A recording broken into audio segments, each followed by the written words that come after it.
So I'm back. And I'm back primarily because it's been a week since Requiem came out, right?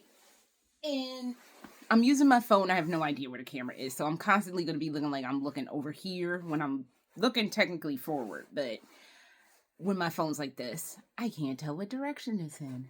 Neither here nor there. But when I did my review last week, I don't know where to put my glasses. When I did my review last week, Requiem had just come out. I had just finished watching it. I was still pretty amped up, but I did discuss two things that drove me crazy about it. And one of the things that drove me crazy was one, the Xeno situation, which I will get into. If not this entry, I will get into another day soon. And it's literally not gonna be that long. And the other thing that really irked me was the Spencer redemption arc. I can't stress how much this actually really, really annoys me. It really annoys me. And so today we're going to discuss the Spencer redemption arc, why it's dumb, I said what I said, and what they could have did to bring the connections. I know the name of the game is now to bring the connections in, to have the connections as the primary antagonist. That's the shadowy organization behind everything. But there was a better way they could have handled the connections, and I'm gonna silver platter all of this for Capcom. Not that it's too late, not that anybody ever listens to me, which you kind of should, because for as wacky as I am, I do have some really excellent ideas. But don't listen to me, I don't care. You're retconning your own shit, so that's not my responsibility. But I don't know what the fuck to tell you. So before we get into, because I have my other phone and I got a lot to cover. So yeah, I'm obsessed. What can I say? So before we get into this, I'm gonna give you a brief mini Achan TLDR of what Spencer was prior to the redemption arc. And good lord. Okay. So Oswald E. Spencer, prior to Resident Evil 9, was pretty much the asshole behind everything. He was the reason Umbrella was created. He was the reason the Arklay mountain research facility was created. He was the reason not Resident Evil. He's the reason why Raccoon City ultimately falls. And in the end, my homeboy back here, Albert Wesker, in Resident Evil 5 takes him out. Ignore the dog back there. She has issues. And I'm praying she don't knock my Wesker doll over. So in the beginning, Oswald E. Spencer, he's also kind of how they discovered the molded too, which they talk about. He was hanging out with Mother Miranda, he had gotten sick or some shit in the mountains, and Mother Miranda saved him, and they were I don't know if they were in a relationship or what. It was seeming relationshipy to me, but maybe not. I don't know. But he and Mother Miranda were researching stuff, and he dipped to go start Umbrella while she did whatever the fuck she did that caused Resident Evil 8 to go down. So, but he was this genius scientist that he became obsessed with the idea of eugenics, of having the perfect humans. He just thought humanity was too dumb to live. Kind of agree at this point, but that's neither here nor there. But he thought humans were too dumb. That too many dumb damn fucking people were having dumb fucking kids, and we needed to solve this shit like 2 weeks ago. And he was going to create a whole race of superhuman, ultra intelligent human beings that he was going to personally roll over to I don't know, do his evil bidding. What the fuck do I know? So, hence, we get that one back there, Albert Wesker, and Project W, aka the Wesker Project. The Wesker Project was basically gathering up kids from all around the world, kidnapping children, raising them in the most extreme of environments. I'm talking no love, no affection. Your only duty is to Spencer and to making sure your shit is together. You must be strong, you must be intelligent, you must be perfect. Anything less than perfection is unacceptable. So, of 13 kids, only 2 survive. One was his protege, Alex. Alex later on goes on to try to create this it's like people were getting scared, but the fear can turn them into monsters. I can't remember how her project went, but basically she wants to program her consciousness into another person, which she kind of achieves that with the little girl Natalia that Barry saves in that Resident Evil side pocket game. I forget what the fuck it was called. Revelations 2. We meet her in Revelations 2, and she tries to implant her conscious. That's what her whole situation was. She was trying to implant her consciousness into other people, and she achieved it with Natalia, because Natalia couldn't get scared, because she had undergone some shit, so she couldn't get scared, and she kind of sort of achieves this. We never swing back to Natalia, whatever, but we get Alex Wesker, and then we get homie back there, Albert Wesker, who was the apex pinnacle of the entire Project W. Because the problem with Alex was she gets the progenitor virus and gets sick from it. Wesker is like, he takes that progenitor virus and just runs with the whole fucking thing. Basically, when he dies in the mansion incident, when Wesker dies in the mansion incident, the project is at 97%. When he dies in the mansion incident the first time, that project goes down to 32%. That's not even half. So he was carrying the Wesker project. So, but that's the meat and the bones of the Wesker project. That was some of the shicey shit that Spencer was into. And part of the reason why I'm like, this redemption arc don't really fucking work. But we'll get into that a little bit more. So, Spencer also creates Umbrella, who is the foundation of all of this madness. That basically, Umbrella is the one scooping up the kids for Project W. It is founded with Spencer, Dr. Marcus, and Edward Ashford. Another problem with this redemption arc is he ostensibly undermines Dr. Edward's efforts to make Umbrella whatever, because they were all working on fucked up shit. They find the I forget the name of that golden sunflower or whatever that flower was called that kind of creates the progenitor virus. That flower that they find in Africa is supposed to like kind of make vampires some kind of way. I don't remember the exact plot here, forgive me. But, so they take that flower and they all kind of do their own little thing with it. Dr. Edwards takes it, goes to Antarctica, and fucks off, and that's how you kind of get the T. Veronica virus. Dr. Marcus creates the regular T virus, and kind of when little bit later when Wesker and Birkin get into the mix, that's how you kind of get the G virus, and it's also how you get the Nemesis parasite. Basically, Dr. Marcus was helping create all the fucked up shit Umbrella was doing that we all know about. Dr. Edwards was doing the T. Veronica virus, and Marcus was just kind of sitting there rubbing his little gritty hands together like, yeah, I'm evil. So all this going on, but he undermines Dr. Ashford, undermines his project. Ultimately, Dr. Ashford is killed by his clone children, Alexia and Alfred, I think. Alfred, yeah.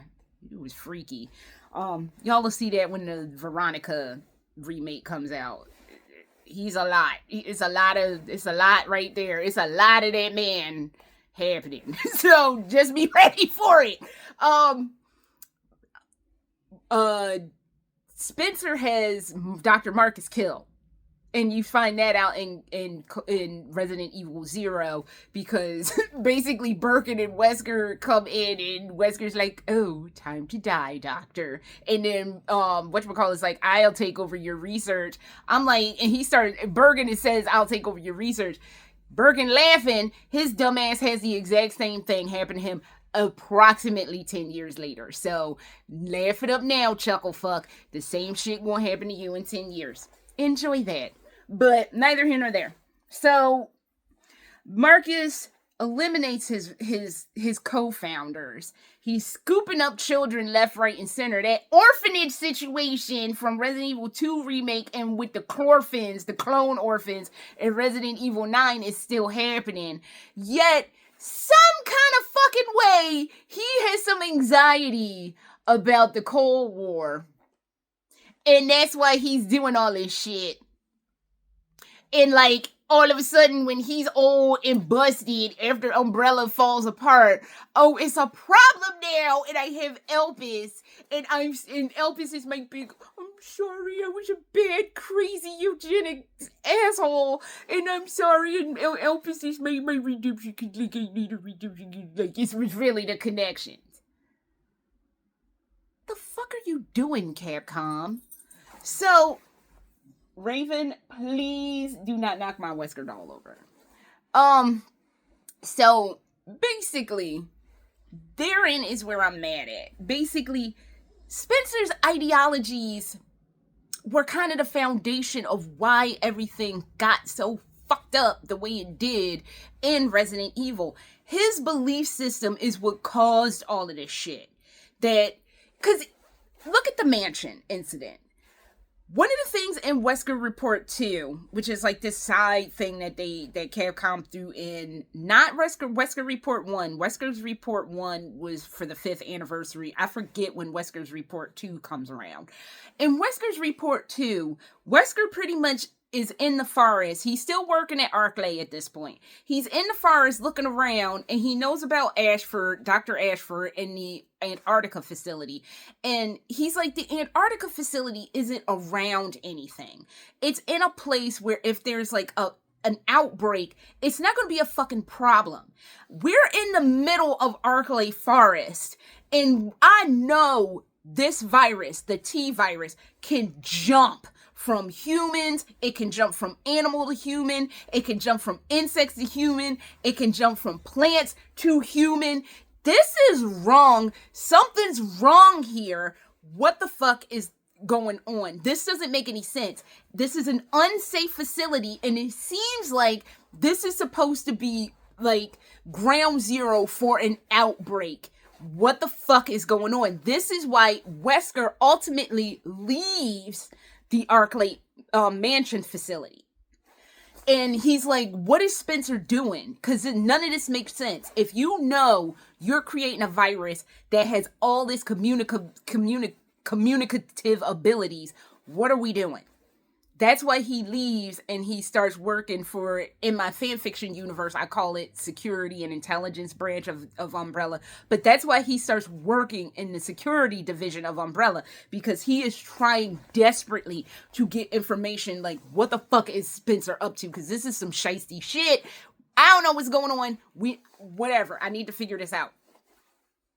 So, again, that's motivation, bad Spencer motivation number one. He was trying to cause the outbreak from the mansion, from the jump.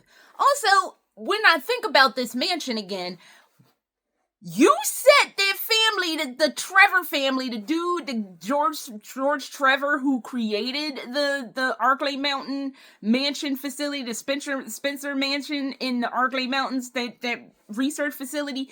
You sent their whole fucking family in there to die. All of them. George Trevor, his wife, Jessica, or whatever the fuck her name was, and their daughter, Lisa. Lisa has one of the most tragic backstories in the Resident Evil franchise. You sent every last one of them in there to fucking die. And y'all experimented on Lisa Trevor, and Spencer knew they experimented on Lisa Trevor for decades. They experimented on that chick for 20 plus fucking years, almost 30 years, according to the canon of Resident Evil. So where the fuck was the apology for that shit? So, again, Spencer's motivations were always fucked up. They were always based on selfish, fucked up shit that he was going to take over the world with his superhuman people and was just going to rule everybody, and anybody that wasn't compatible with the virus could just fuck off and die. That was his whole ass motivation. That's why this whole thing with this redemption arc doesn't make any fucking sense. And then it fucks up the whole Wesker thing, because it's just like, the whole thing with Wesker was, he was supposed to be, even if he didn't realize it, he was the carrier of Spencer's legacy. When he kills Spencer, he's like, because Spencer's like, I was to become a god in his old decrepit self. When he kills Spencer, he's like, oh, bitch, you ain't got what it takes. I'm the god now, ho. Instead of I'm the captain now, I'm the god now. So, what the fuck do you plan on doing? Because I'm hearing that they're remaking Resident Evil 5. Is it going to be, oh, I'm sorry for all the bullshit I caused. Give me a hug, Albert. And then he just kills him? That's... How you going to square that circle? How you squaring that circle, Capcom? Because you just fucked it up by saying, oh, no. It was the connections. Because the connections threw his ass under the damn bus because they wanted all of Umbrella's resources.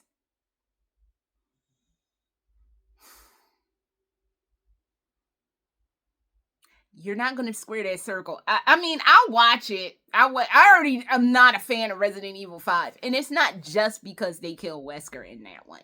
I'm not a fan of Resident Evil 5 because, as I said when I did the review of that 1,000 years ago, I was like, I didn't agree with that ending. I didn't agree with everything was a fucking tentacle monster. What the fuck was that all about? Like, I don't know why that turned into a tentacle flick the way it did, but it did. And we were all sitting there like, the fuck am I watching? So, neither here nor there. So, it's a lot of these, it's a lot of undermining their previous plot. Just, this is the shit that I'd be upset about. See, the thing is, I still don't hate Resident Evil 9. I actually really like that game. That is the first game in a long while that I'm actively wanting to rewatch. I am actively going to rewatch it again next week when I have a little extra time to myself. I am going to actively rewatch that next week. Excuse me. Because it was that damn good. I haven't rewatched a game since the first Evil Within. I watched the sequel to Evil Within 2. I watched it twice and was done. I watched it once to watch it, and I watched it again to do the review, and didn't watch it since. I've watched Resident Evil 8, only watched it again once to do the review. Once to watch it and again to do the review. Never watched it again. This was the first game in a long, long time that I'm like, I want to rewatch it again. So, because it was fun. It was fun. I had a good time. But this is the shit that makes me upset with Capcom. Because they're retconning their old shit and it doesn't work. And I get that they're going to try to fix it with another subsequent 2 other remakes of Code Veronica and Resident Evil 5. But I still don't like how they shoehorn the connections in and how they tried to redeem Spencer when Spencer was the whole fucking problem here. So here's where I come in. And here's where I'm like, and not to sound arrogant as fuck, but I'm going to sound arrogant as fuck for a second. I am the only one who can accurately fix any of this shit. And I'm going to tell you how right now. I don't even need my notes for this. How they could have better and more competently added the connections is this way. So, everything that happened with Spencer, he was still a geneticist asshole, believing in his gross, disgusting ways, and then they still could have had Umbrella be like all shady and evil, and they still could have had Raccoon City fall. So, with the fall of Raccoon City, and not even the fall of Raccoon City, then have Umbrella fall. Just like how it was going in the original series of canons of the games up until we hit number 9. Now, after Umbrella collapses like a flan in a fucking cupboard, y'all could have came in, had said a bunch of elite people came in. They saw like it was a power vacuum because Umbrella was this massive powerhouse of a company. They had government contracts, they had military contracts, they had all their pharmaceutical actually making yeast infection medicine, because make no mistake, Aquacure is yeast infection medicine. Let's just be real about that fucking piece of histrionics right there. But they had their pharmaceutical empire, but when the government shut Umbrella down to save face, you had the power vacuum happen, and then all these little elite people were like, "Ooh, I want to taste here, I want to taste there, I want to taste some of that."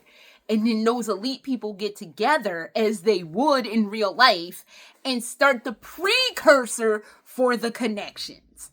So they start absorbing research companies and absorbing other smaller companies, and they start working on the black market with these underhanded people dealing in bioweapons. That's what people would be doing in real life. So then enter Wesker back there, and he's working with Tricell. He's got his whole Tricell gig going on. They're like, oh shit, Albert Wesker always, he might not win in the moment, but he'll always swing back and get what he wants, and he'll come out on top. It'll be great. We'll hitch our wagon, part of our wagon, not the whole wagon, but we'll hitch part of our wagon to his rising star, because that's gonna be great. It's gonna be great. It's gonna work out. Watch. So they hitch their star, because they do say in Resident Evil 9 that the connections was working with Tricell. So they're kind of part-time with Wesker. They have some of their people kind of working with Wesker and doing the Tricell thing. And like when Wesker ultimately falls, then they're like, there's not so much of a power vacuum as it was with the fall of Umbrella, but they now have people that have been on his research, working with his stuff, and they're like, okay, bet we got this. And now the connections fully forms, and they are now their own thing. So that is how I thought how it should have been, how they got the connections. It had to have started with the power vacuum left by Umbrella, and then the mini power vacuum and the extreme research Wesker was doing, and that would have been a more competent way of folding in the connections. You could have had the Umbrella era and now the connections era, and it would have been a straight through line without going, Spencer felt bad for the bullshit, so yeah, but it was really the connections all the time. The fuck are you doing? What are you doing? Do not do that. That makes no fucking sense. But nobody asked me. Fuck, if you had asked me, I'd have been like, yeah, don't fucking do that, because goddamn ridiculous. Don't do that. No. So, I hate that people don't listen to me. I mean, fuck it, I'm brilliant. I all this lore lives in my goddamn body. It needs to go somewhere, because my poor best friend can't keep up with it. My brother doesn't care anymore. My husband looks at me like I'm fucking crazy, which I most likely am. Who gives a shit? So, Capcom, utilize your girl, because I literally have all this stupid shit in my head, and it has nowhere else to go. There's only so many fan fictions a bitch can write before it's just not even doing shit. So, like, seriously. God damn. And like I said, I am an idiot savant when it comes to this shit. Lore just lives in here for no fucking reason. So, but again, nobody listens to me. So, so I guess that's all I have. I will swing back to the Xeno thing another day. That'll be much shorter than this. But I don't know. Like, I mean, I guess, like I said, they're going to try to square the circle when they redo Code Veronica in Resident Evil 5, but I can't imagine. My fear, my biggest fear in all of this is that they're gonna sit up there and have Spencer literally be like, yeah, I wanted to be a god at some point, but I realized I fucked up, and I'm sorry, have a hug, Albert. And I'm just like, it's a fucked up way to handle this shit. Cause Spencer was always a douchebag. Anybody who believes in eugenics, I'm sorry, you're a fucking douchebag. And I said what the fuck I said. So that's all I have. And I don't know. I'm hoping for the best, but I know how Capcom is. I know how they are. I've been on this fucking train for goddamn 30 years. 30 fucking years. I've been on this fucking train. And I don't see this stop going anywhere good. It's going to Chud Land. And I'll be in there with the Chuds looking around like, the fuck? So, but we'll see. Well, hope springs eternal. I still had a good time watching Resident Evil 9, but plot-wise, I'm a little less optimistic these days.